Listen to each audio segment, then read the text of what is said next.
Bharat, India और हिंदुस्तान, हमारे देश के ये तीन नाम बहुत ज़्यादा प्रचलित है।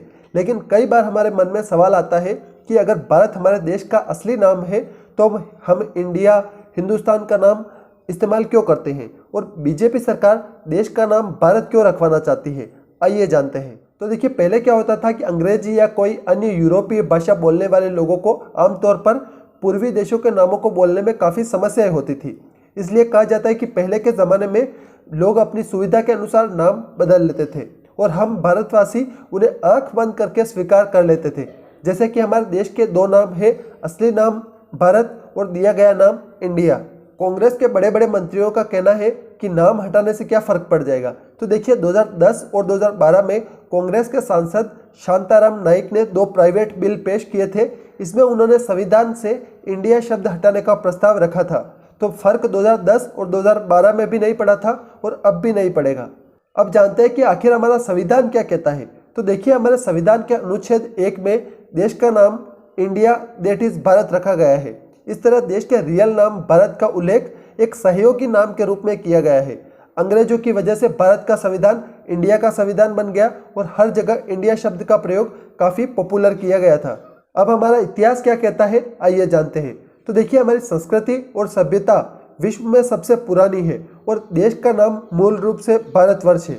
पुराण और गीता जैसे प्राचीन ग्रंथ देश के भारत के रूप में बताते हैं।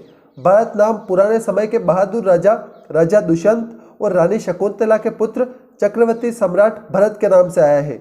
विष्णु पुराण में देश की क्षेत्रीय सीमाओं का उल्लेख इस श्लोक में किया गया है, जो है उत्तरम यत् समुद्रस्य हिमाद्रेश्यैव दक्षिणम वर्षम तद भारतम नाम भारतीय यंत्र संतति है।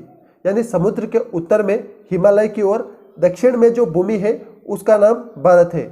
यहाँ की जो प्रजा है उसे भारतीय प्रजा कहते हैं। महाकाव्य महाभारत में हमारी मातृभूमि का उल्लेख भारतवर्ष के रूप में किया गया है। ऐसा कहा जाता है कि भारत का वर्तमान नाम उत्तर पश्चिम में महान पवित्र नदी सिंधु से लिया गया है। फारसी में नदी को हिंदू और यूनानियों को इंदु कहा जाता है। भारत में मुगलों द्वारा हमारी भूमि को हिंदुस्तान कहा जाता था, जिसे बदलकर ईस्ट इंडिया कंपनी ने भारत और इंडिया में लोकप्रिय बना दिया, क्योंकि वे हमें किंग अल्फ्रेड के समय से जानते थे। अगस्त 1858 में ब्रिटिश संसद ने ईस्ट इंडिया कंपनी से क्राउन को सत्ता हस्तांतरित करने के लिए भारत सरकार अधिनियम पारित किया और इसके बाद हमारा आधिकारिक नाम भारत हो गया और जिसे स्वतंत्रता के बाद भी नहीं बदला गया है। आउटलुक की एक रिपोर्ट के मुताबिक साल 2023 में खत्म हुए वित्तीय वर्ष के लिए भारत की राजस्व प्राप्ति 23,84,000 करोड़ रुपए थी। इसमें टैक्सेबल और नॉन टैक्सेबल रेवेन्यू दोनों शामिल है। इस आंकड़े को अगर ओविलियर मॉडल में फिट किया जाए तो भारत का नाम बदलने की प्रोसेस में करीब 14,304 करोड़ रुपए का खर्चा आ सकता है। Thank you.